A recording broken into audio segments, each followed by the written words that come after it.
Afternoon, guys. It's Corrupted And Drago. with Ramen for the Soul. RFTS. And this week, we are... I guess we're technically out of Water 7, right? Yeah, technically. Like, we're out of Water 7. Beginning of the Venice lobby. We're in Elise lobby now.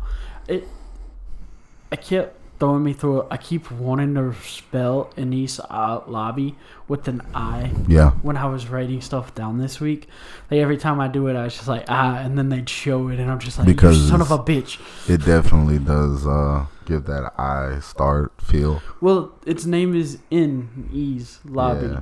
so N is I-E. It's the actual word. But it was just like one of those it's like Logtown from the beginning.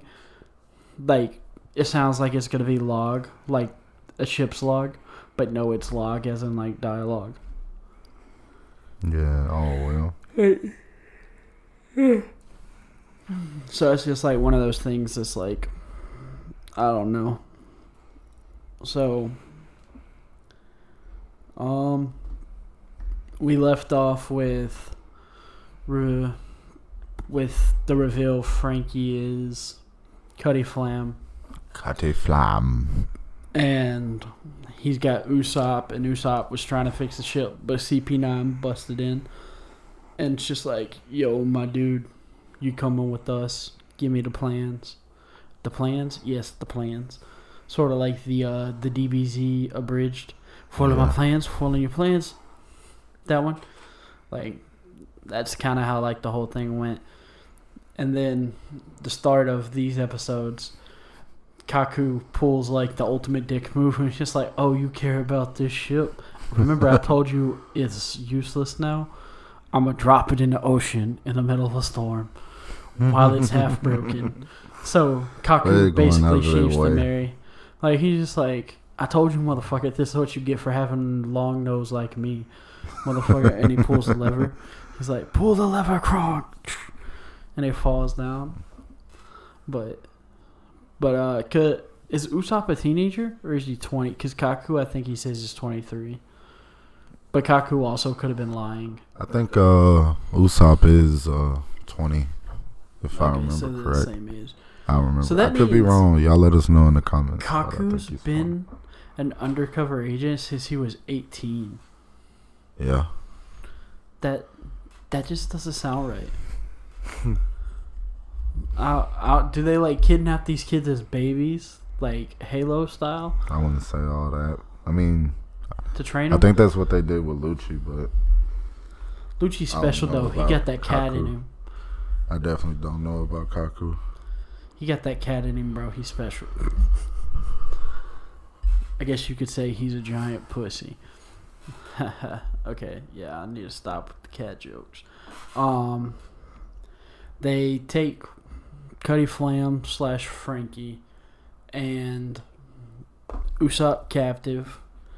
I don't know why they take Usopp captive and don't just kill him. It's probably for plot reasons. That's the only reason I could come up with. Or maybe, I guess, Kaku just felt that bad for the guy. Maybe.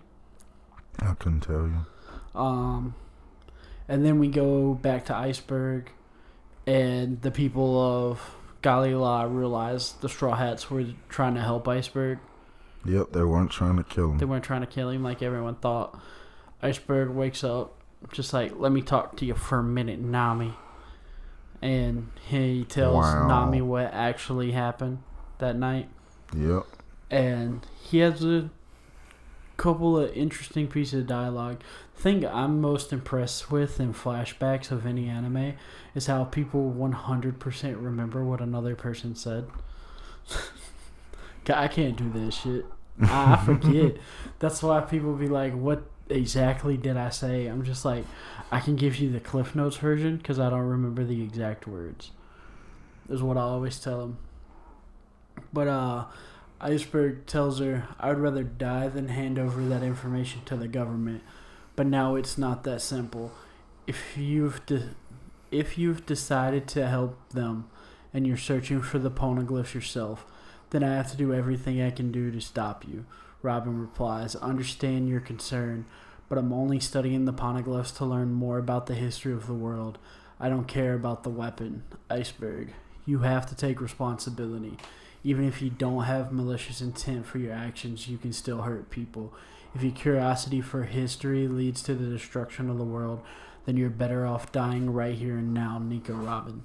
And so, I feel this is a clear metaphor for like Iceberg's calling out the latent potential for destruction everybody has. Mm-hmm.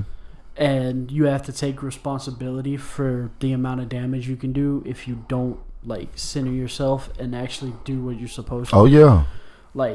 If you don't like, I hate to steal these words from Jordan Peterson, but like if you don't pick the right sacrifice, you end up destroying your life and everybody's life around you that you care about. Yep. And that's kind of what's happening here. It's true. Because he's saying like, if you go with them and read them all this stuff, they'll be able to build, for like lack of better terms, she's going to give them the nuclear football. Yep. Like gonna that's give them the key to the destruction of the world. That's what the Pluton is. It's the nuclear football, like the real life equivalent of the nuclear football. Yep.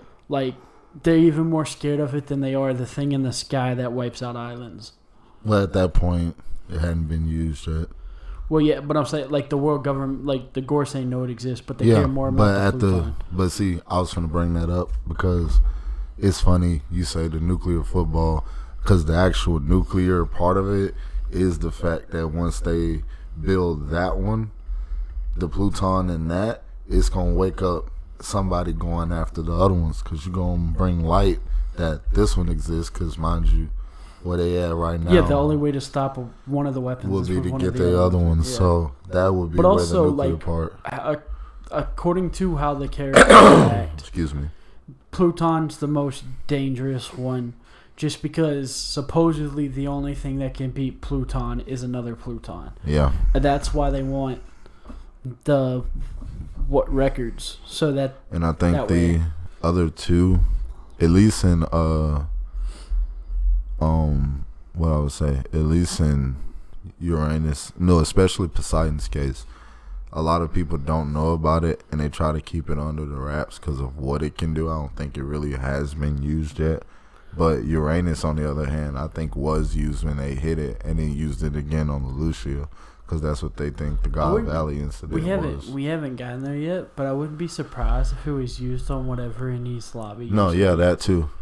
That's part of it. It's God Valley and Innie's Lobby are both part of the same theory, that the original Uranus was used to make that hole for Innie's Lobby. And that's why there's so many islands now. Yeah, and they think that Innie's Lobby was used to be God Valley. Is that they use Uranus on where Innie's Lobby's at, and built Innie's Lobby where God Valley used to be. That would be like the ultimate like piss on the grave. Yeah. So that would make sense if they put like, it's supposed to be the symbol of their absolute power. Yeah. And it's also a symbol of their corruption. Like once you learn like what's inside Innie's Lobby. Yep. Because it's basically their CIA. Yeah. Or NSA. It's basically what it is. Yep, like their security. And it's just like all they do is like assassination and what's it called? Intel jobs. That's like it. That's all they do for the betterment of the world. Y'all can't see me, but I'm doing the air quotes and air being quotation sarcastic. Betterment For the of betterment the world. Of the world government, not for the actual world. That's the big thing. And we are starting to see the government flaunt their powers a lot in this art, but especially.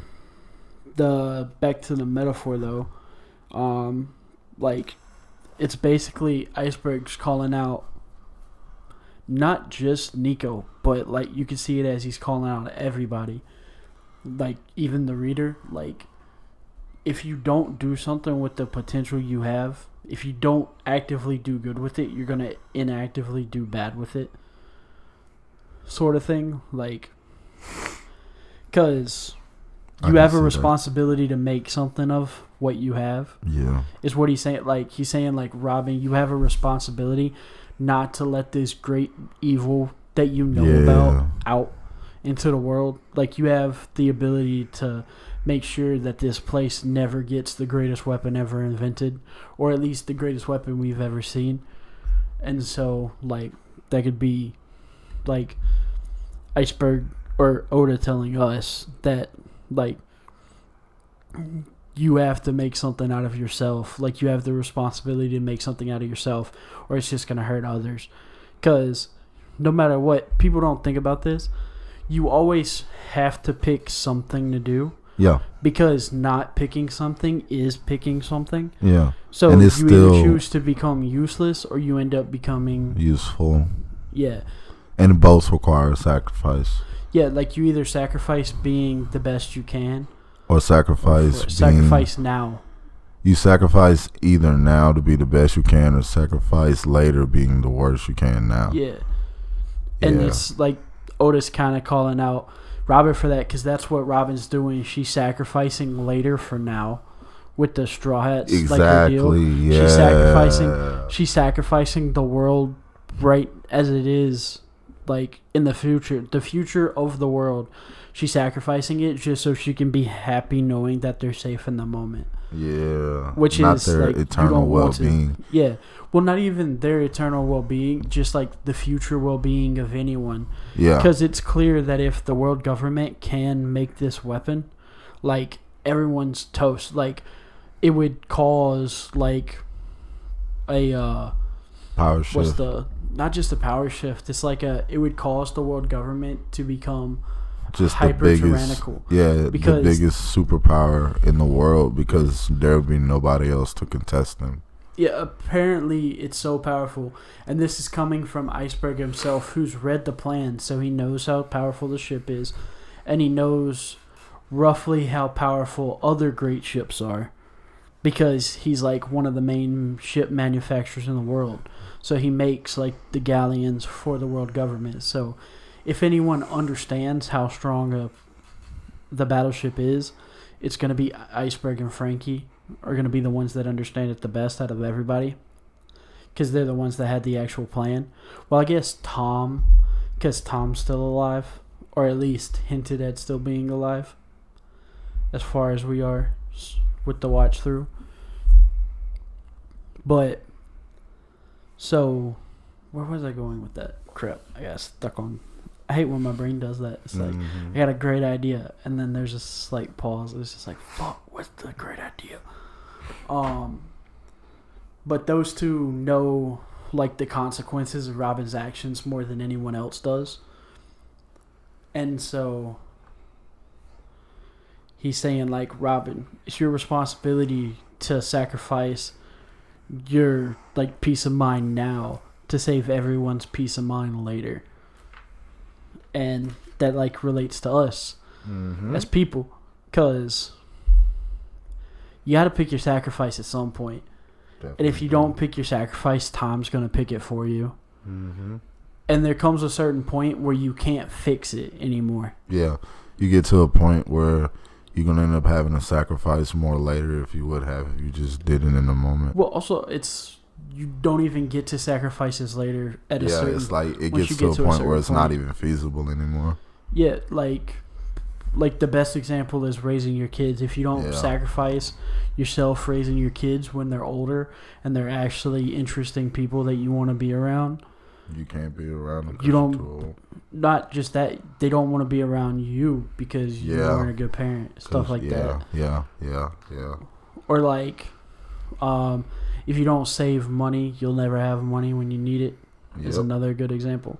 It's just stuff like that. And Otis basically like shots fired at people with that. Yeah, because if you take that same logic and you spin it to what Luffy is doing and basically chasing his dream, it's almost like saying if you don't sacrifice all the stuff you love and now to chase your dreams when you actually want to chase your dreams, it may not be possible, or you may have to sacrifice more to do something that you could have just done in the moment. Well, remember, everything Luffy does is he sacrifices the now for what's gonna happen later. And the sacrifices go. They don't know there's no limit to him. Like if he has to sacrifice it to get the greater good later, it's the price he's willing to pay. There's only one time where he sacrificed the future for now, and that's because he died if he didn't, and that's in Impelled Down when he gets healed. He has to sacrifice like 5 years off his lifespan. Yeah. That's like the only, because like the time skip is he's sacrificing the now for later. Yep. Him saying that they're too weak and they have to split up, knowing that he wants to be with them, but he can't because he needs to get. They all need to get stronger, so they need to. And then up in I think that was a lot of the essence. Just even what he was going at Vivi in Alabasta, I feel like that was the essence of what he was trying to tell her when they had that little scrap. Like you're trying to sacrifice yourself to make people okay for a moment, but knowing damn well these people still gonna need their leaders and stuff. Yeah. Like I know that wasn't like Vivi. That was a part of the main argument, not the main argument, but I feel like that's what this argument or this entire arc is. Yes. It's telling you that you can't sacrifice, or it's not telling me that you can't sacrifice, but it's saying you have to sacrifice one or the other and you have to pick one. Because, this entire time, like, Robin's, like, yo-yoing back and forth. Yeah. Because she's just like, I want the Straw Hats to be good, but the world government stabs me in the back. Like, so she doesn't know where to go, especially at the end of these episodes. She hasn't picked a side. Like, she's about to start bawling her eyes out in, like, the last 3 episodes and everything. And she refuses to try to escape just in case they'll let her, so she doesn't decide. But the thing is, time's going to decide for you. And that's kind of what the fight is between Straw Hats and CP9 is. It's if you don't decide for yourself, someone else is going to decide for you. Exactly. You don't get to decide. Exactly. And that's true.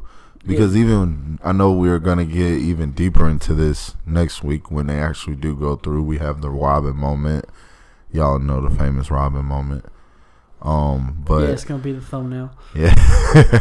But like you think about that and you spin it, it's like when you think about what Robin was doing, she's always been trying to get to a crew, latch on there just to survive in the moment. Then when the moment gets to a point where she can't handle it anymore, or it's more feasible for her to leave, then she just takes that moment and shifts it out of the way to another one. And in the part we are now, it's almost like the moment she was trying to save had finally expired because now she was getting arrested and getting taken in. So, well, also you can see it as every time she was with an organization, she would sacrifice the organization to save herself every time. But this is the first time that she sacrificed herself to save an organization. That's true. But the problem is, as soon as she sacrifices himself to save that organization, she dooms the world to death. Yep. Not just the organization. Yeah. So, but also, like, it's kind of fucked up how they manipulate her, though, because she had to watch a buster call, and they basically just say, like, if you don't do what we tell you to, we're going to call a buster call. And an 8-year-old girl watching an entire island her home full of people. At that. It's literally the sacking of Alexandria in One Piece. Yeah. Like the Library of Alexandria in Egypt. That had a bunch of stuff that no one knows today in real life. Yep. Like it was like a collection of text from like everywhere in the world, or the known world at the time. And so there's a bunch of stuff about how they did shit in real life that we don't know about. Because the library got effed up. It got burnt. It got completely sacked in the fall of Alexandria. Like it got attacked, and they were just like, burn the library first. That's funny. But it's like what happens with O'Hara. Like they burned down the library. Yep. And for that, burning down the library, the buster call, that traumatized any 8-year-old kid. Well, it's not just the library that burned down. It's like, you know, what happened. Everybody, because you know. Robin had a deep connection with that place, like the library of O'Hara. The library, not necessarily the people. Yeah, because the people don't really like her. Yeah, but they grew to accept her, especially Professor Clover. That's because she's a super genius. Yeah, She autistic as fuck. I believe No. Like, she actually is. She's just like when the Karen lady in her flashback walks up and just like, why did you beat up my sons? And it's really because the sons were bullying her. And she just said, leave me the fuck alone, and hit them on the head. But she's like super autistic because she just closes her book and walks away. She doesn't make eye contact with anybody. She, like, I feel like she would 100% be diagnosed with on the spectrum. Also, with females, they're like way underdiagnosed in real life. So I can 100% see her being put on the spectrum. That's interesting. Just because, what's it called? The reason that they're underdiagnosed in real life is because they're too reserved. Is like one of the things that like autistic people are more reserved, like air quotes. So people don't say that girl's too reserved because people see girls as too reserved. It's like a self-fulfilling prophecy sort of thing. But that doesn't matter now. But yeah. Also, back to the metaphor. We got a little sidetracked there. It's also if you hurt so the sacrifice part, you search for meaning in the sacrifice. If you do it in the wrong way or the wrong place, because of the great destructive and creative potential everyone has, you could inadvertently, if you do it wrong, you could end up making the last man come sooner, which is exactly what is happening. Like, because it's just going to help the celestial dragons. Yep. So, and then she tells Iceberg that she has a dream she'll sacrifice anything for, and that dream is that the Straw Hats survive and live on, even if it's without her. Just because it was the first time anyone actually cared about her, not what she could do for them. Yeah. But like actually her, like she even says it. Which is even crazier because you think about how Robin joined the crew. She just did it on a whim. Yeah, she made it on a whim, and she kind of like invited herself. They could have easily resented her just because they didn't invite her. So that does. But also, volumes. Like Luffy was just like, she cool in my book. Yeah. Because the only reason she helped Crocodile was because Crocodile was gonna let her read the poneglyph. Yeah. Like she didn't actually care about being on Crocodile's side. Just the only way she could read the poneglyph was the coup, the coup attempt. So. And once she, but and even then, like one thing, because she was, she had something to gain from being with Crocodile, and she did have something to gain being with Luffy too, and like safety wise on the surface level looking to get away. Yes, for safety, get away and all that. But I think ended up when it came down to what she could have gotten from them, she ended up looking for, but she found, the complete opposite. It wasn't. But everything to gain from them. Also, there's every person that she pretended or that she fought that Crocodile told her to kill, she actually refused to kill them. Yeah. It's another thing. Like Pell, Igaram, all those people that Crocodile was just like, kill them. She just hurt them. Luffy. Well. Even Luffy at the end, when she had met Luffy, had told her to kill her, but she didn't. Yeah, so like all these things, it's just like she's been like, it's not that she's on the side of Luffy at those points. It's just that she doesn't do the stuff that's super shitty. Like she's not necessarily a good person back then, right? But she wasn't like, I'ma kill you, ha ha ha ha. Wasn't bloodthirsty like Crocodile was. Like Crocodile would be like, I'll kill you, I don't give a fuck, like that. But Robin tells Iceberg like why she cares about the Straw Hats. She says, for the past 20 years, I've been able to run away and survive, no matter the circumstance. But that's only because I had nothing to protect, because I was willing to betray others and use them as a shield. But now, for the first time in all these years, I can't do that. They picked up the life I gave up on, returned the heart I lost, and continued the dreams that I no longer believed in, even after I found friends who will still believe with me. Or even after all I've done, I've found friends who will still believe in me. Bro, that right there is literally the epitome of what the Ubermensch is supposed to do. That's literally Robin explaining her being or the most nihilistic. What he's supposed to do to humanity. Yeah, what he's supposed to do to humanity. That right there is the epitome, because she literally said she had nothing to protect, nothing to do. She lost everything. And in being with the Straw Hat, she gained back the heart she lost. She rediscovered the dream she wanted to accomplish. And of course, we see in the next, the next section of our next episode, she's going to go from one to die to one to live. Yeah, and that's just the epitome of literally what the Overman is supposed to do to humanity. Yeah, he's supposed to, like, drag us out of our nihilistic tendencies and then show us a better path forward. And that's... And this supposed to lead us into the light. Luffy being the reincarnation of the sun god and everything. Hey, turn. But nah, that's like Robin being a part of the crew now after seeing it and like, thinking about it, like it's very like surreal for the metaphor and even in general for everything Luffy's trying to portray. Like even in the later chapters of you see smaller versions of what's happening to Robin now and Bonnie and who's another one? I mean, you can technically say Vegapunk, but we'll get there later. But yeah, seeing Robin and hearing her like talk about like that makes sense to why if they changed her, her being changed so much would make her want to preserve that same energy and spirit. So her sacrificing herself it means more now. Looking at it, it means a little bit more.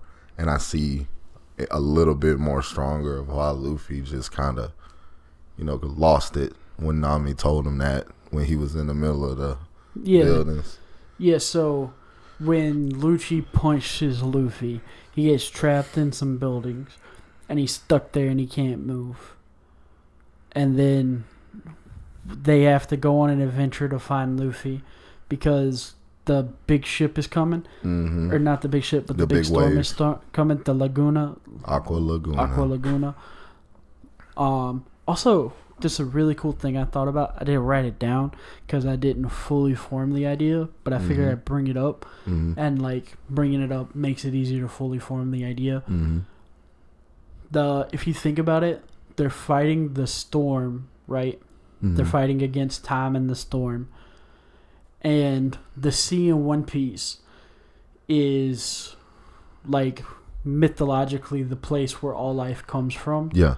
In One Piece. Like it is in the real world too, but they actively talk. Like that's why devil fruits make it where you can't swim anymore, because the sea actively hates you now because it sees that you forsook your humanity that it gave. It's like Tiamat was in, because Tiamat's the thing that like came out the water and the god cut up and then built the world out of. It's like the sea is like the primordial chaos that the world of One Piece came from. So the sea is an active representation of life. And like how turbulent it is and everything. So they're fighting a once a year storm. But this year is significantly worse than normal. And Polly says, the shipwright from Galila who's lived at Water 7 he makes it sound like it's most of his life. He's like, this is the worst it's ever been. So it's the worst Aqua Laguna. And Aqua Laguna is like a hurricane level event. Right. So it's like, for like lack of better term, it's like Katrina 2.0. If you're from the South, you remember Katrina. Yeah. Like if you're from the Southeast, you remember, like it's like a mental scar. Give y'all an idea where we're from. Yeah. It like gives you a mental scar because of how much damage it did. It was, yeah. It's like saying, you say Katrina, it's like everybody gets PTSD. Yeah. I remember, like, we didn't have power for like a month and a half and all this other shit. And we weren't even the worst. Yeah. And we got hit by the tail end of it. I remember it fucking fucked up our roof and a bunch of other stuff. Yeah. And I remember the dude that said that my house, it just split in half story. Like, yeah. Like the back of my head, like I can picture everything that's happening in the report. But yeah, Aqua Laguna definitely. Like Aqua Laguna, it's like 2.0. that on steroids. It's like Katrina on steroids, Hurricane Katrina on steroids. So you could see it as, since it's the sea that they're up against at this moment, it's the life going the shittiest way possible and throwing the kitchen sink at you. But you can't hide in the high ground where you know you're safe. You have to go to the lower parts where everything's flooded to get what you need to be able to continue forward. Because they're trapped in the lower part of the city that totally floods during a normal Aqua Laguna. Yeah. And so it starts flooding way earlier. So they have to go down into the parts to grab what they need, like Nami and all them. Have to go down to get Zoro and Luffy before it floods. But Luffy doesn't let them get him out. He utilizes his full strength to break what he's stuck in to get out. And then not only do they say, I'm not going to do the safe thing, they get on a train with no brakes. Yeah. Like that, like it's actually a train with no brakes. Highway to hell. So they get on a train with no brakes in the middle of a hurricane on the open ocean as a dude that cannot swim. Bro, you just, on the surface level looking in, that's very, very freaking insane.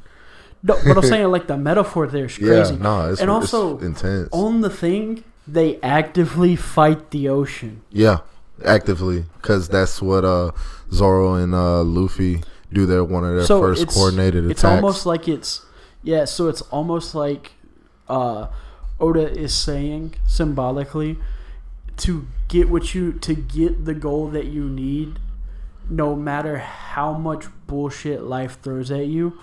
And you also have to put everything into it and not care if it kills you. Even if you know it's going to kill you. Because that's where you put in where Luffy not even being able to swim, going to fight the seas of a hurricane. Like, he's in the middle of a hurricane on a train that with they didn't explain how it works.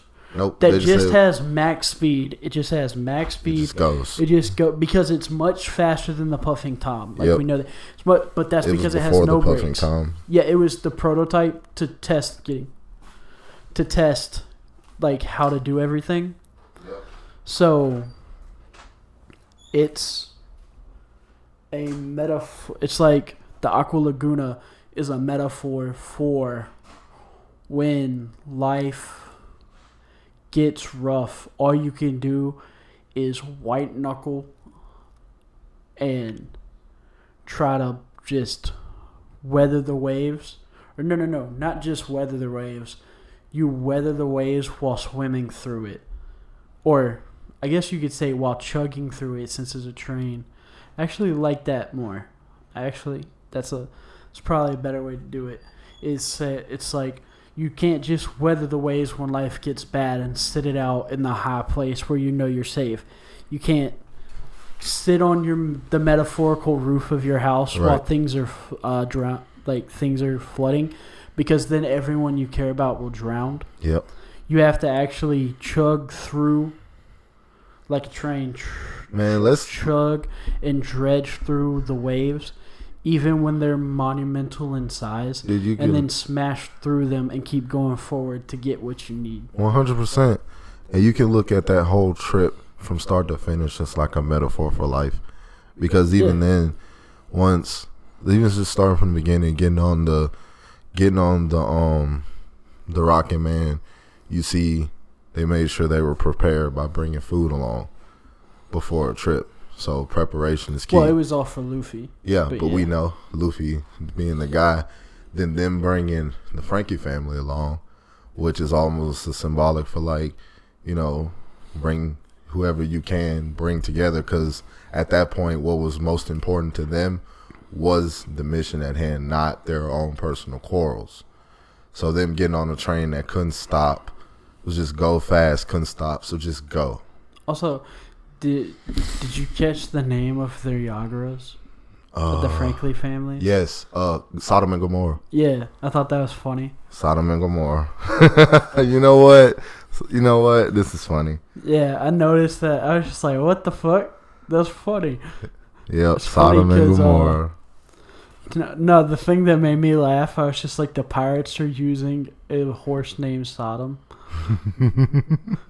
So, they're technically butt pirates. What? While they're riding on Sodom, they're technically butt pirates. Cause sodomy is, so while they were riding on Sodom, they're butt pirates. I'll give it to you. I can't. I give it to you. Like, you gotta admit, this fucking hilarious. That is hilarious. Like, while they're riding on. Also, another thing I noticed that cracked me the fuck up, because I never noticed it before. So in the cutaway gags, where like they play like each character's theme, and they show one of them randomly. Yeah. Why the fuck does Zoro have hair on his fucking ukulele, like the hanging ball? He has hair on it. I didn't even notice that. Yeah, I noticed that. I was like, what the fuck? Like, I took a picture of that shit because I thought it sounded stupid as hell. But I can't show it to you guys. But that motherfucker got hair. Look, I don't.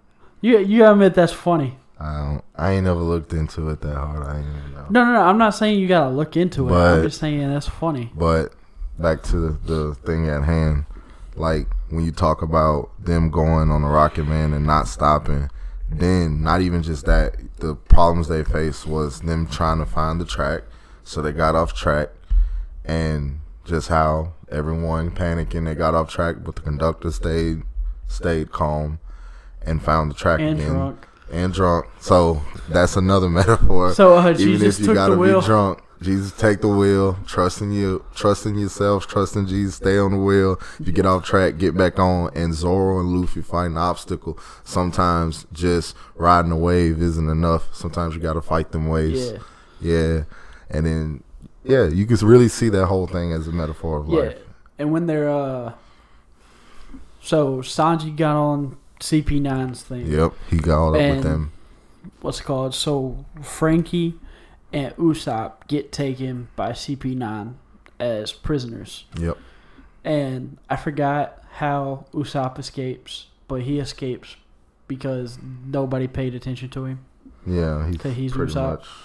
So Sanji steals a transponder snail, calls Nami's transponder snail, talks to Luffy and Zoro's just like, don't you dare fight them till I get there, dude. Like, save some for the rest of us. And Luffy, like, shows one of the few moments of actual character growth. He's just like, Zoro, you can't tell him not to, because if you were in his shoes, you go ape shit and kill everyone you could, or fight. Yeah, he would already cut the train in half. Yeah, like, he would have already cut the train in half. You don't get to pull that, Zoro. Like, you don't get to pull that. You gotta do it. Like, it's like, he has just as much right as you do to just go at it, so just let him go. Mm-hmm. It's like one of the few, like, growth, not like we see like him maturing. Yeah. Growth, not reality. Using the growth in reality. Yeah. Because it's 100% right. Even you see Zoro going up there, we wouldn't have stopped him, and he definitely would have already cut that train in half. And probably would have called Luffy and told him he did it, not called Luffy for permission. Yeah. He would have been like, hey, Luffy, the train's sitting here waiting on you in pieces. Yep, it's see you in a few minutes. And then, so, Luffy, Nami, Chopper, Frankie family, Kiwi, and I don't know the other one's name. Ain't Mochi, is it? I don't know. I just remember Kiwi. Because that's like the only one of them that ever talks. Yeah. Or not that talks, but the subtitles gives their name for. Like it'll say like Kiwi and then what they said. But there's somebody else. Kokoro's granddaughter and cat sneak onto the train, which ends up saving their butts later. Chimney and I don't remember the cat's name. But Yeah. Yeah.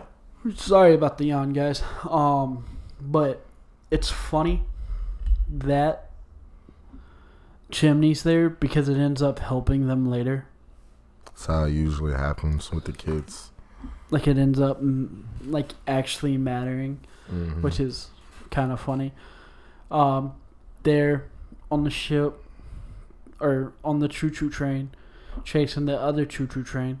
Pretty much.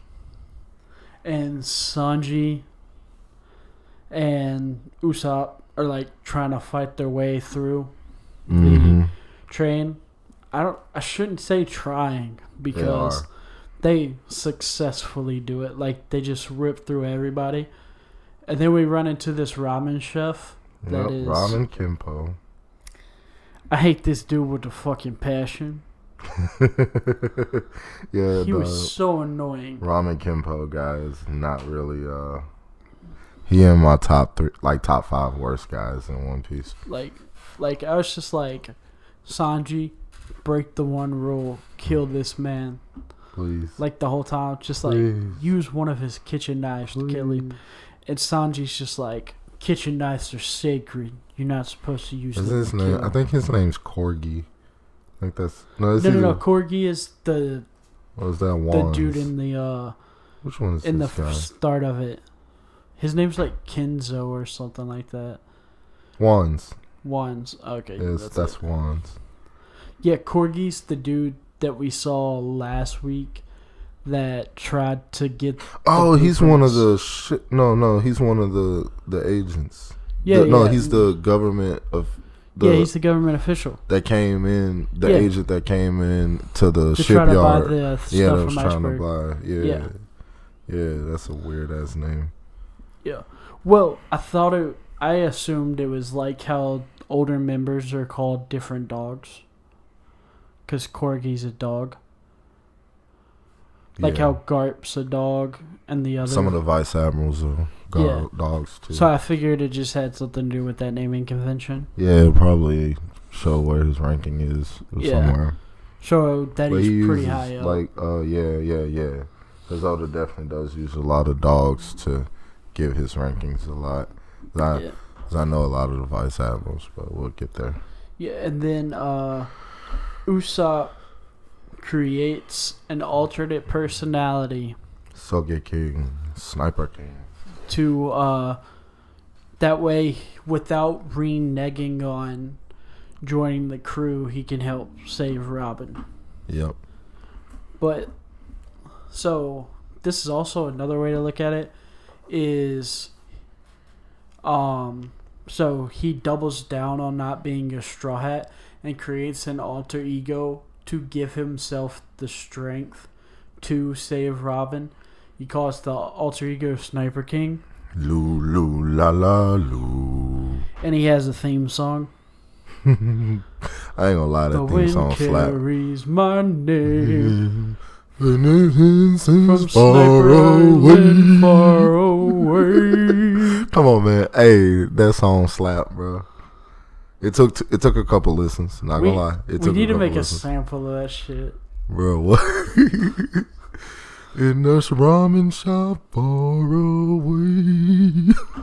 Yeah, dude, we need to do a sample of that at some point. Hey, I'm with it. If y'all want us to make a sample of it, sound off. Sound off in them comments, man. Let's get it. But one thing I did take away from Usopp doing that was that, yes, he's a coward. He's always shown himself to be a coward at this point. But for him to go so far in his cowardice to make an alter ego with his sole purpose to help save Robin, and he kept it, and even up to the point where we'll get to the point where his alter ego was shattered, but even up to right now, he's holding it, and the smart people know it's him for the most part. But there's no for the most part. Everybody but two know who he is. Yeah, but like for him to do that, I don't know whether to commend it or to fucking condone it. It's funny that the two Zoan type devil fruit users are the ones that fall for it. The choppers, bitch. I get it from Chopper and Luffy. It was just so comedy. Yeah, for Luffy. Like everyone knows it. Even Frankie notices immediately. He's just like, that What's dude's up got with a your big ass guy? nose. He's like, what's up with your guy right here? Like, and Sanji's just like, he's not my guy anymore. He's not my guy anymore. I love. He's just like, I ain't gotta tell you. He not my It is dude. crazy that just how I still won't like talk about the loyalty of like the other Straw Hats. Like for them to literally go so far, yeah, that's not my guy anymore.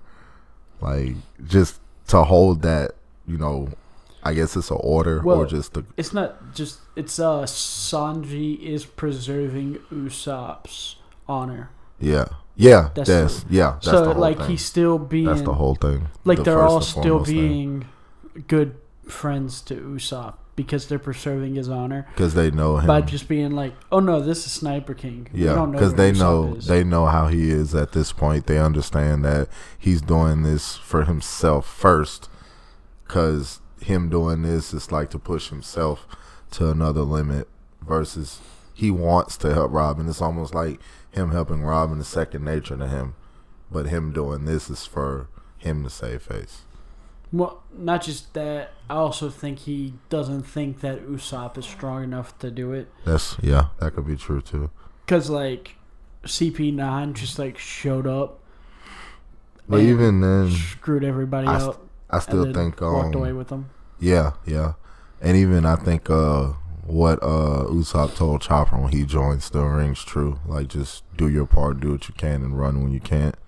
So him doing his part, feeling Usopp's not strong enough. The other thing that's funny about Sniper King is that whenever he's scared, he doesn't do the Usopp, or he doesn't do the Sniper King voice. He uses his normal voice. Yeah. But then he stills himself and talks as Sniper King voice. So it's almost like the scared part of him is Usopp. The version of him that can fight is Sniper King. Yep. I agree. But you definitely see that, and him going forward. You see, like how he fits in with the fights and stuff going forward. Because it isn't like Luffy doesn't accept him. It's almost like he could ask Sniper King to join the crew right there in place of Usopp. Like at any point of time during that, is what it almost felt like. But nah, because I think right after that, I think we get the Frankie and Nero, that guy. Yeah. And Frankie turns into Centaur mode. The reverse Centaur. that was so stupid. Yeah. That's so stupid. So, your crotches is supposed to be there. Bro, that impression. Like, what? I love that, though. Your crotch isn't supposed to be there.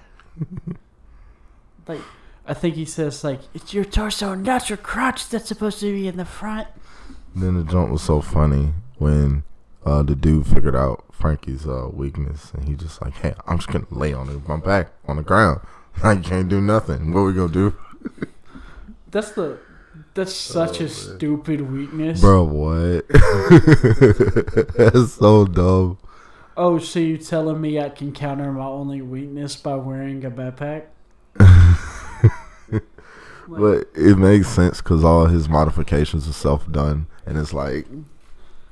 No. I'm going to call bullshit on that real quick. He's got extendo arms. Not at that point, he didn't. Well, after he had it, he could remodify to make sure the back's not bad. Oh, you're right. I actually don't know if he still had that weakness going forward. Also, he fights in general, Frankie, and like all that. Well, yeah, I think later on, like in time skip, I think he fixes that. Yeah. Because his arms actually can, like... Yeah. Wow!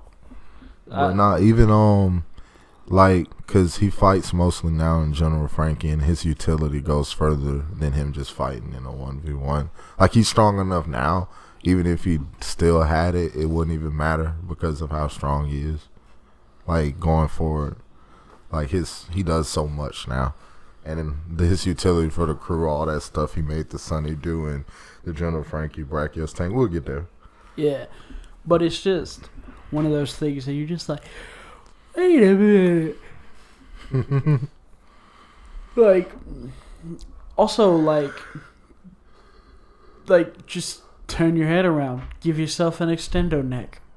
Yeah. Like, boom. Fix Yeah, it. But like, you telling me you didn't have a solution when you have chains in your arms? No, I don't believe you. You had a solution there. Oda just needed to give him a weakness. Let's be real. Yeah. And then, I love how when they say like Nero lost the fight, they're just like, bye Nero. Just gone. Just like that. It's like, yeah, they let you in here. We didn't. Just one shot scene. But yeah, the Ramen Kenpo guy, that whole fight.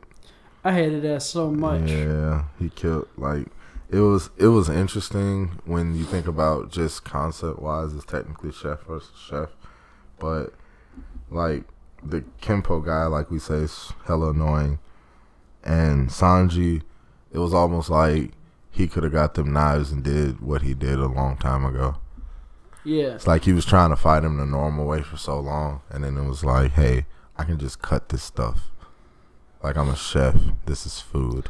Also, I want to know why the hell wearing pasta increases your strength and speed. I don't know. I couldn't tell you. Also, that's not going to be the first guy that gets prettier from Sanji beating them up. Yeah. It's crazy that it's not the only time this is going to happen. Yeah, it's almost like Sanji is a handsome Squidward maker. You know? Maker is wild. Like, think about it. Like, he's like that door from SpongeBob, you know? Like when he's handsome Squidward and he keeps slamming his face in the door. Slamming his face. Yeah. Like, I'm just making you more beautiful. Like, that's like how Sanji is. That is how like, Sanji is. What's it called? If Big Mom would have known about that, she would have let him beat her up. Yeah, for real. You ain't lying. You ain't lying at all. Because that would have fixed like half of her problems. Yeah, because, yeah. I mean, she had 86 children, so pretty sure being beautiful wasn't. Yeah, but that was just because there's tax season. Yeah, I mean, you know what young Big Mom used to look like, didn't it? No. Yeah, you ain't caught up. Yeah, young Big Mom was a vixen. Matter of fact, I think I gotta show you this because you ain't seen it. I think I have to. I think I'm inclined to show you this. I know what Big Mom look like now. She lives up to her name, that's for sure. Let's see if I can find a good photo. Okay. Let's see. I like how we're going off a tangent because of a really bad joke. I mean, this is accurate enough. Yeah, when she was a rocks pirate. I'm trying to translate to Oda's. It don't. No. I'm trying to translate it to Oda's drawing style. It's probably the best one. That's from the anime. She looks creepy. Yep. Oh, you should hear her talk. She acted like I forget. She looks creepy. Yeah, it was bad. But Big Mom from a kid to Big Mom. How old is she? I can tell you. I don't know. So here's my big question about her, though, real quick, because this is a totally valid question that's really stupid. She has how many kids? 86. How many of them are like quintuplets? Man, they don't really say. Because I know there's some twins. There are a lot of twins in there. No, because we know the average is 9 months from Ace. Like Marineford tells us that we know the average is Ace. Or is like in real life, it's 9 months. And Ace, it was an anomaly just because his mom cared that much about him. And did like a bunch of extra stuff. So that means she would have had to have like let's just say that pussy is fucked. Like she would have had to have like 8 kids at a time, like it's 4 or 5 times. She's old now. Like she's really old now. Like she would so time was on her side. Is she the same age as Whitebeard? I don't know. But all of them were on the same crew. Yeah, so they should be rough. That means she would have to have like 6 or 7 kids at a time. It's somebody did the math on YouTube already. I gotta go find the video, but somebody already did the math. It's pretty bad. Pretty bad, not gonna lie. And wasn't it just so she could have a crew? Her whole thing is she wants to have basically every race live together in harmony. So her whole thing was, because her whole shtick is she was making alliances with all these races in order to have them live in Total Land, which is her like kingdom. And all but one race was there, and that was the Giants. And the Giant deal got fucked up from her daughter, Chiffon. No, not Chiffon. What's the other one? Chiffon is the one that's with Veggie. It's the other one. I can't think of her name. So she has Meat's children? Somewhere, somehow, I guess. So Big Mama Furry confirmed? Oh, bro, it's worse. No, she's worse. She's worse. I threw up in my mouth a little bit. Let's get back to this. But nah, after Ramen Kimpo guy, there's we already talked about the Frankie, and I think they're about to get there. Then after that, they're pretty much about to get there. There's one other dude. It's a dude that Sanji tricks into running out the ship, and Zoro one-shots him. Yeah, the dude that uses right angle swordplay. Yeah, that's the biggest overcompensation of I'm not gay I've ever heard in my life. I don't believe in crooked swordplay. Bruh. It sounds like he's talking about a penis, my guy. Hey man, I ain't going that deep. He wasn't either. But his whole thing is he fights at right angles. That's it was so stupid. It's so stupid. And he was wearing a Chinese uniform. You noticed that? He's the first character we've seen in ancient Chinese armor. Bruh. Is Oda calling the Chinese gay? That's what it feels like. Hey, just saying. I ain't going that deep. Hey, I wasn't going that deep either. I'm just asking. Maybe Oda did. And then Sanji, Frankie, and Sniper King. Well, actually, Sniper King sneaks around to the front of the train and talks to Robin. Yeah, to Robin. And Robin's just Long Nose. He's just I don't know who the fuck Long Nose is.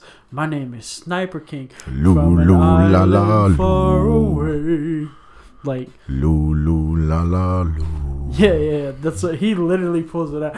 I love how also whenever he sings the song, that he gets a fucking whole title card. Yeah, title card with the whole music video. Power Rangers shit. Yeah. Boy, get the whole montage, harmonies and everything. Stop. They even changed the animation for a second. Yeah, it goes to an almost Ghibli style. Yeah. I keep expecting to hear because it pops up Power Rangers. It pops up Super Sentai. So I keep expecting to hear the fucking guitar solo from Power Rangers. The yeah, OG Power Rangers shit. Bro. I keep expecting to hear it. Every time I'm just when we get hit. Yeah. But if you think about it, the Mary is his Zord. Yeah, I can see that. Yeah. I can see that. Now Oda, make the Mary a Megazord, please. Nah, I think he's gonna do that with the Sunny. That Now, like where have it is like now. like Frankie's been secretly working on Yeah. a Mary mech suit for Usopp. Please make it, and then make it be like dun dun dun dun dun dun Bro, dun. bring Dun. Sniper King back and give him a Mary mech suit. But that'd be hard. And still make you Turn use because the slingshot. Mary is they changed it to the waiver thing, the Mary waiver. But I can definitely see them. With Frankie's expertise, he could definitely turn that thing It into just a sounds freaking cool. Megazord. Like it just makes me want a Power Rangers thing in it. So that way you can just Arc just dropped the Power Rangers DLC kind of thing. like Arc did. Yeah, It makes me want to play Arc, it's not bad. but They they don't put- combine. They don't combine, but they did it. They gave a bunch of Power Ranger skins, the Weapon Scott skins, and some Animal Scott skins. So, Yeah, but the big problem is the Power World update just came out too, oh yeah, and they added new legendaries and everything. When that you know what? It dropped like Friday, big dog. Oh man, yep, it's time. Yeah, I gotta get the my shit dropped like what a Friday. name back. I gotta get my what a name Or back. Thursday. Yeah, and we're off Thursday. So But yeah, though, I'm not gonna be playing that though. I'm gonna be playing I know. First Descendant. I know. First Descendant comes out Tuesday. Also, we might do a live stream of First Descendant because it's like an anime style game. So Yeah. I might do a live stream for that. Oh well. But yeah, he Oh. talks to Robin. That's when Bruno. That's when he shoots Corgi in the face. Yeah. Yeah. Yeah, he does shoot Corey in the face. I'm getting In ahead the of myself. face. I'm getting ahead of myself. And then Asanji learns that he's not the main character. He thinks that a lot. That's the sometimes. best way to describe what happens to this man. He gets a reality check. Sometimes he thinks he's the main character and he gets that He reality kicks check. Bluno, and Bluno's just like, damn, that was a good kick. It even hurt through iron body. Doesn't matter. That's exactly what happens. That was He's a like- strong kick. It hurt through my own body. And then you Don't learn, care. like, Bluno can, like, go to a different reality with his shit. He literally opens up a door to somewhere else. It's like anywhere the he in-between. wants to. It's like the in-between. Yep. It's Pretty like much. the inside of a wormhole. Yep. Because you think they've always showed it as, like, he just opens, A like, random- actual things. Yeah. And they open. Like, they disobey the laws of physics, but they still open. Yep. But no, he can just go wherever the fuck he wants to. Literally I open think a the door only anywhere. thing is that he has to be able to, like, conceptualize where the door is. Yeah. Because, like, he's not able to, like, we see, like, in his fight with Luffy, he can only go to, like, the space around him.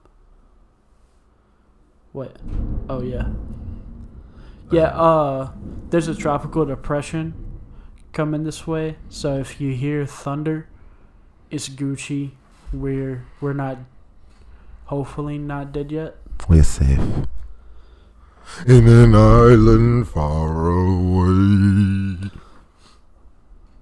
You know, this technically could be Epstein's Island.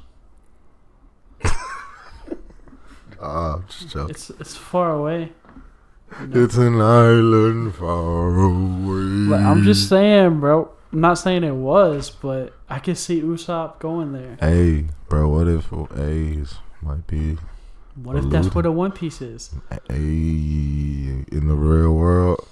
That's why they don't want you sailing around the world, because you get to Epstein's Island and you find a One Piece. That's why it's a list of people, and then Yeah, can't yeah. It's find the that real list. reason that he didn't kill himself. Cause it's an island far away. You know, Bro, if he stop. would have died by a sniper shot, this joke would work so good. Boy, Sniper King killed Epstein. I can see it right now. Yeah. But nah, He's such a good sniper that he shot him and it made a noose appear around his neck. in an island far away. That's how it works, big dog. Like, Loo, trust me. loo, la, la, loo. Yeah, that's how it works. Sniper Well, King killed Epstein, confirmed. Sniper King works for the deep state.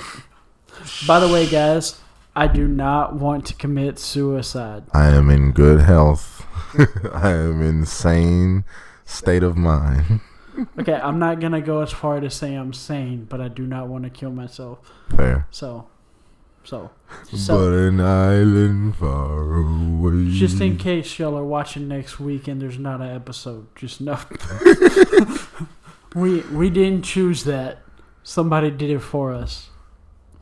So, Bluno. We did not choose to make that sacrifice. It was chosen for us. Yeah. That was chosen for us by the deep state. But yeah, Bluno, man, being able to open up a door anywhere. Probably one of Sanji. the most. Yeah, Solo Sanji, literally easy. But I was going to say it's probably one of the more useful devil fruits we've seen so far. Yeah, it's better than Kaku's. Yeah, giraffe neck. That's funny. They didn't know what theirs were. Bro. Kefla, however you say her name. Khalifa. She got a good ass one. Yeah, hers is actually pretty kind of powerful. Yeah. I wouldn't go so far as say OP, style. But no, you could argue that it's OP. Yeah, you can make actually. Especially when it's awakened, because isn't it like iron bars? What you talking about? Khalifa's. The soapy one? Oh, I got her confused with another one. My bad. Which one you got hers confused with? The other chick that looks sort of like her. Later on. We'll get there. Yeah. We'll get there. Yeah. I just keep getting them because Oda can only draw out two types of women: big titty bitches that you don't look at their face, and bitches that look like Big Mom. You know, it's funny. They said someone said Oda can't draw butts, and that's why we got so much thickness in Egghead right now. Shout out Michelangelo. He the one who said that today when I was watching his 119 review. Or no, his anime review for the recent episode. I did not know that. That was funny. So the Ninja Turtle has a YouTube channel? No, it's a dude who, well, I get what you're saying, but a famous One Piece YouTuber who reacts to the anime his name's Michelangelo. Darn, I was hoping he was the turtle. That's my favorite turtle. Well, he's my favorite One Piece tuber, so parallels. Everything's connected. Everything.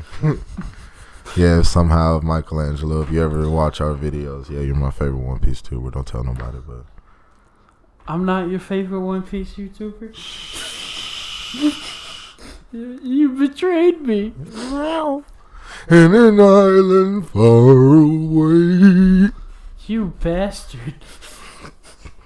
You're not your own favorite One Piece YouTuber? No. Okay, that's fair. That'd be too cocky. Yeah, just a little bit. Yeah, that'd feel bad. You'd be like, what the fuck? Like, that'd be like, damn, bro, that's conceited. That's condescending. Yeah, that's kind of douchey. That's very Logan Paul of you. Very low vibrational of you, sir. That's very both the Pauls of you.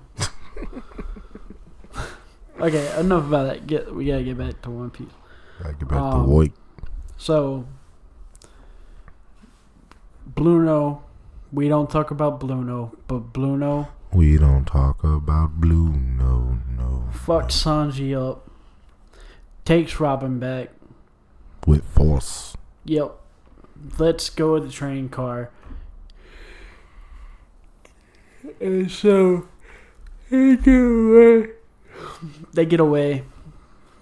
The Rocket Man shows up. Luffy's just like, look, it's that idiot that cooks good.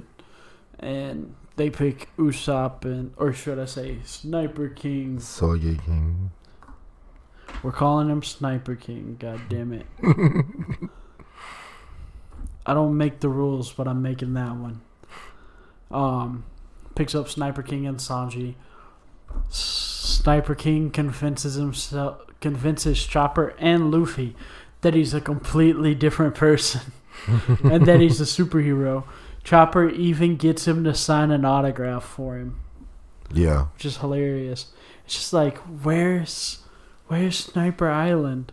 And Usopp goes, it's in your heart. In an island far away. That's actually what he says. He says, Sniper Island is in your heart. Because Chopper's like mentally like an 8-year-old. So she's like, where is it? Where is it? That's crazy. Sniper how they all Island's got that. in your heart. And hands him the thing. And I'm just like, dude, what? It's funny, don't get me wrong. But, dude. And then Luffy stuffs a bunch of meat in his pants. That's not a euphemism. That boy getting ready. He stuffs a bunch of meat in his pants. And it has plot relevance later. It does. But yeah, he's wearing a new outfit. Because his other one got soaking wet. Yep. He's wearing black pants for stealth. Like he really trying to be stealthy. Nami's wearing a new outfit so she could change in front of everybody. Classic Nami. No, she actually does change in front of everybody. And Polly, like, has an erection and a nosebleed at the same time. Yeah. So, they get to Eni's lobby. Eni's lobby's a hole in the ground with, like, a floating-ish island. It's probably not really floating.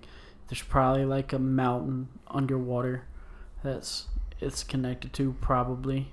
That just makes sense. We meet Spot him again. I love that while still chained up, Frankie just keeps biting his head. Just keeps running forward and biting his head. And then Catty Flam. That's just hilarious. Catty Flam. Luffy's just like, that's a cool plan, guys, but I'm gonna pull a Naruto, and launches himself forward out the ship while they're explaining their plan. Yeah, Luffy is notorious for not listening to plans or following them at this point. Yeah, he pulls the Naruto of the Rasengan instead of listening to Kakashi's plan. That's real. So they kind of start a war within East Lobby. Nami has the first documented use of Chidori. Or, not Chidori, but Kirin. You know? Because this happened before the Itachi fight. Yeah. Like, this came out first. So, she has the first confirmed use of Chidori. It's a big deal in anime circles. She hit those men with Chidori. She killed them people. Like, she straight up killed them dudes. Yeah, you could see their skeleton and everything. The little girl was straight up laughing about it. Yeah, it's like we could see their skeletons. Bro, Chimney is actually low key diabolical. I don't know if y'all were noticing that. Like she done seen some things. It's obvious. Yeah. Oh yeah. So why it's important that Chimney's there is they crash the Rocket Men into an East Lobby. Mind you, this is a government island where they kill people. And they really don't like pirates. They see pirates as real criminals. They don't like nobody. Yeah. But for them crashing Rocket Man into a government facility, for them not to be seen as a part of the Straw Hats or the raid that's currently going on, what do they do? We were kidnapped and we were told that they would do all sorts of rude and unpleasant things to us. Boy, they say it themselves, boy, by lying to the law. Boy, like. Have you told the law the truth before, though? No, I mean. I'll do it on purpose. We're being recorded right now. So, yes, I always tell the truth, Mr. Officer. Yeah, Mr. Officer Man, I always tell the truth. And no, I will not call you Master, Granny. Mr. Officer Man. Granny Coco up there lying like she didn't just drive that whole freaking train into the thing. I love that one of the Frankie brothers says, or not, actually I think it's Zoro. It's like, I don't think a captive would, or I don't think a pirate would let their captives get drunk on the job, or something like that. Because she's drinking fucking alcohol while she says it. Yeah. And it's just like, okay, Granny. Okay. We see you. We know what's really happening here. We see it all. Oh yeah. From an island far away. We get shitty power levels. Yeah. And Rob Blue Cheese at 4,000. The rest of them don't really matter. I'm not even gonna lie. When I first saw that introduction of those power levels, I'm like, bro, this junk don't matter worth a damn. Like, yeah. What's that mean? That means that they're gonna die second.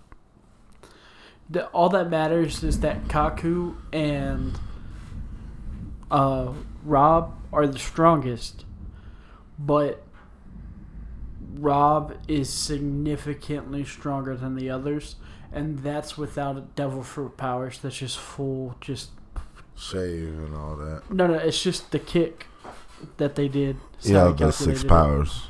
Yeah, so Rob is stronger without using his actual powers. So when he uses his powers, he's stronger than the rest of them. And then Spottum, whatever his name is, Gimp mask wearer dude. He said Gimp mask. What would you call it? Oh, Spondum. He's stupid. No, I'm talking about his mask. Oh, you know those, shoot, the cane mask is what I originally got. That's a Gimp mask. Like I say, I don't look that deep. No, dude, it looks like a Gimp mask. Oh, Lord. Yeah, bro, this mobility, this shit happens all the time. Nah, I was supposed to go to my aunt's house after this to do some stuff. Some yard stuff was probably not going to happen because it's raining. I got you. But it's a Gimp mask. Yeah. You ain't gonna tell me it's anything I'm else? not arguing. No, I ain't saying it's not. Just say I didn't notice it at first. I didn't look that far into it. I don't know what those are, if that's what it's called, but it looks like I thought like originally somebody effed his face up, and that's why he got it. Because it's not gonna be the first time we see somebody get a mask change. No, he does has a. Remember, the Frankie did it. Yeah. He hit him in the face with the butt of a rifle. Yeah, I remember. And broke his face. So that's why he got it on. That's why he hates Frankie. Cate flam. Also, he's a bitch. Oh, and he wears a Gimp mask. But yeah, so Luffy tears through everybody. He beats 500 people up. And Spottum's an idiot. And when the men say 5 and then gets knocked out before he can say 100, he's like, oh, what? He only beat 5 people? Wow. Bruh, I ain't gonna lie. Weak. That was so damn funny when I first saw it. Like, he was saying that stuff and it was like he's trying to say how many people he got. Fuck! Only 5. Oh, what do I have to worry about? Get up out of here. Man, that man is the shittiest leader, general, whatever he's supposed to be ever. Like, you're supposed to be looking out a window and seeing the battle at least. At least, like, not. I understand you're not fighting, but you should at least be looking down and see all this junk in there. Like, where, like him being in a tower that don't got a window that sees over the city, because it ain't like Luffy exactly causing small mischief. No, he throwing niggas left and right, like breaking buildings. You mean to tell me you couldn't look out a window? You mean to tell me you so high up you couldn't see, even hear a punch hit something, and you want to hear 5 and just say that man not beat no 5 people? Even just him being you should have wondered why they ain't caught him yet. Like, spawned him? Nah, worst dude in the show. I actually hate him worse than Ratface dude. Okay, so Spottum's not that bad for one reason. Man. It's because one of his underlings is infinitely worse. Fuck the dude that acts like the Japanese playwright. I don't even know his name. I know what you talking about. I wish that Oda would break his one rule and let him die. I don't know. I don't like that man. When I think about Spondum, it immediately reminds me of like the rat face dude from Kokobayashi Village. And I had a thought. I remember him. I had a thought earlier of watching when I was watching. I was like, I wonder who corrupted would think is worse, the rat face or Spondum. So they're equal, but the fucking dude with the staff and the long pink hair. Yeah. Oh. Fuck him. Yo. Yeah. Fuck him. He's not part of no Naruto game. That's the only time it's acceptable to do the yo. Like, bruh. Yo. No. I hope he dies in a car crash. Nah, I found it to be hella funny that Chopper beat that dude up. Because he was talking all that bit junk to Lucci and stuff. So how do you be stronger? I must be stronger, yo. And then Chopper beats him up. But nah, dude. I hate that dude. He's so annoying. He's the worst. It's him and Chapapa guy. I ain't like Chapapa guy. Chapapa's not that bad because he literally zips his mouth most of the time. You know what? But I see why you say that dude just like, yo. I'm just like, dude. Yo. I'll take back everything I said about Foxy if you kill this man. That's what I thought the whole time he was on screen. I was just like, Oda, if you give him a painful death, I will forgive you for Foxy. And then he just kept continuing to live, and I was just like, why? I hate this world so much. Life is a prison. Oh, man. And then, Kaku and what's her name? Khalifa. They get a devil fruit. Spandum, Spandam, whatever the hell you want to say the name is. Mm-hmm. It was just like, here's the devil fruit. And Kaku's was a red banana with tattoos on it.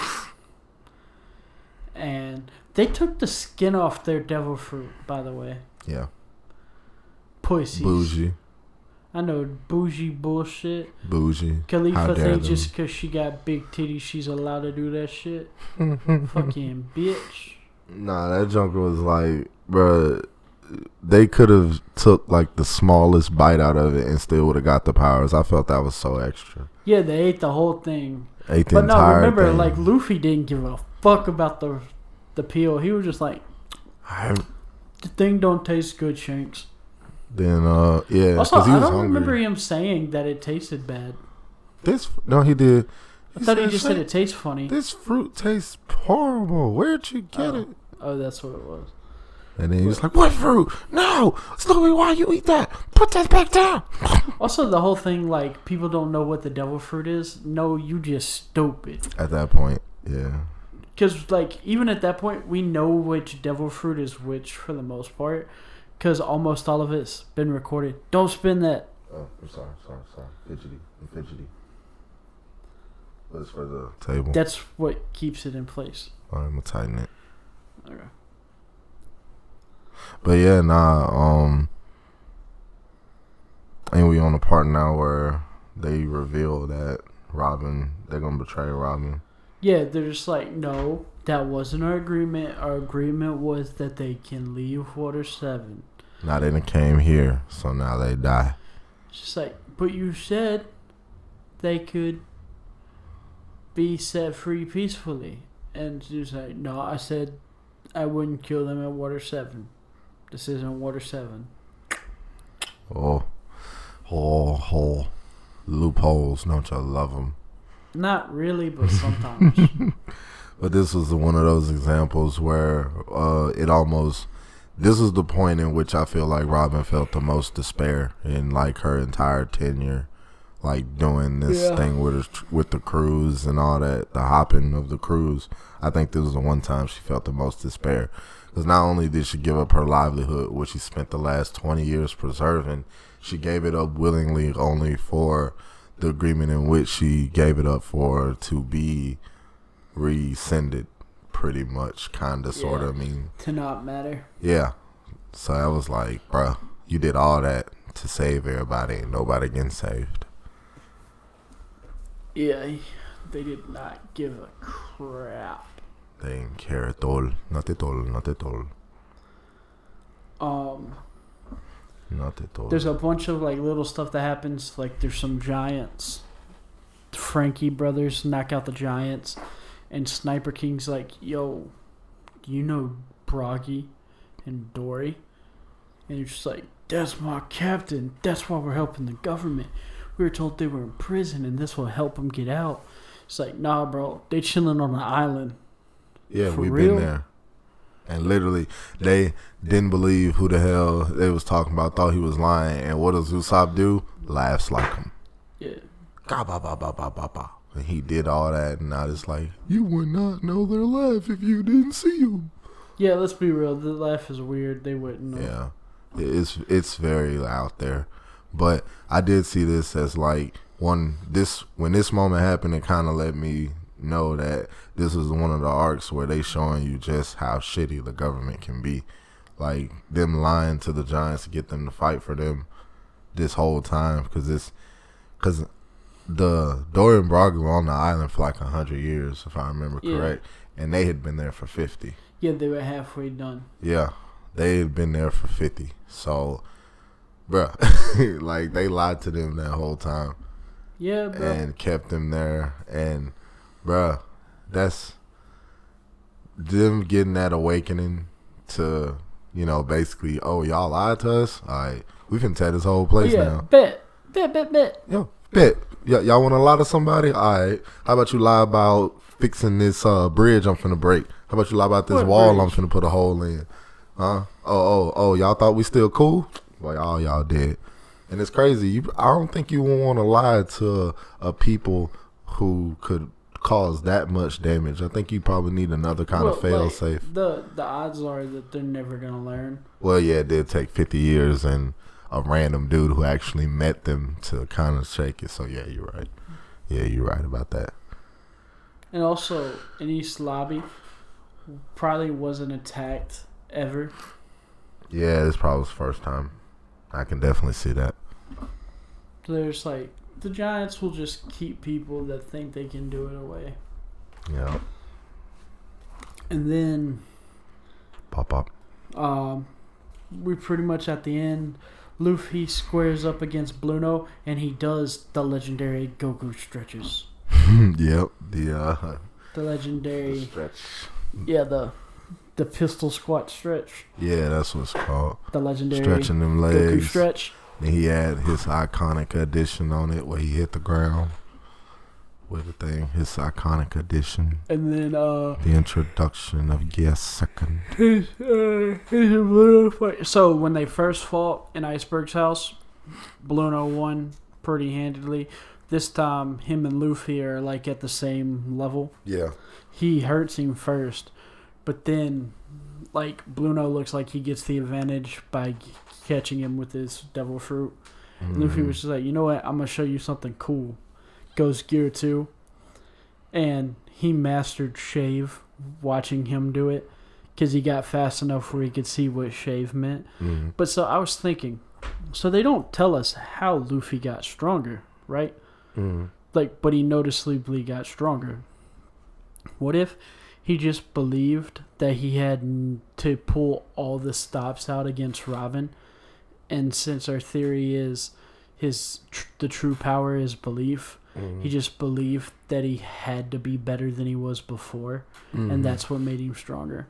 Because he says, like, I thank you for running into you at this time because you showed me what I needed to do to be able to keep up with the people I'm going to have to. Like, he says, like, I have to be the strongest ever just so no one can ever hurt my friends. Yeah, this is the birth of all that. And then, yeah, watching this again and seeing that, it was definitely like, because, you know, we get that hindsight 2020 nostalgia feeling a lot. And seeing that is like, yeah, boy, you this is where all the ideas for your gears came from right here. Yeah, just watching them. Yeah, just watching them is what it felt like. But when he goes Gear 2, he just instantly destroys Bluno. And, like, he hits Bluno with the Gum Gum Rocket. He's just like, darn, I hope that would work on you. Time to show you something else that I've been working on. And then Bluno just passes out. And then Frankie uses his farts to escape. Bro, I think they tried to make Frankie the comedic relief over Usopp.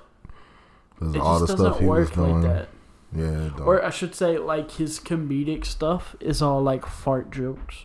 Yep. And the being scared witless is funnier than fart jokes. Yeah. So it just doesn't work. Or a gag character. I see he was more of a gag character originally. Yeah. And then they get set up to fight them, and we get a flashback, and we see that Robin's hella autistic. A couple of special thing about in East Lobby, all the trials are rigged. Like, this is where they take all the pirates to face trials. They're all rigged because they all have a jury. They're all tried by jury, but the jury is all convicted pirates that doesn't want anyone not to get away with what they couldn't get away with. Mm-hmm. So the world government basically makes a bunch of fake court systems to get rid of anyone that they want to and then claim that it was fair.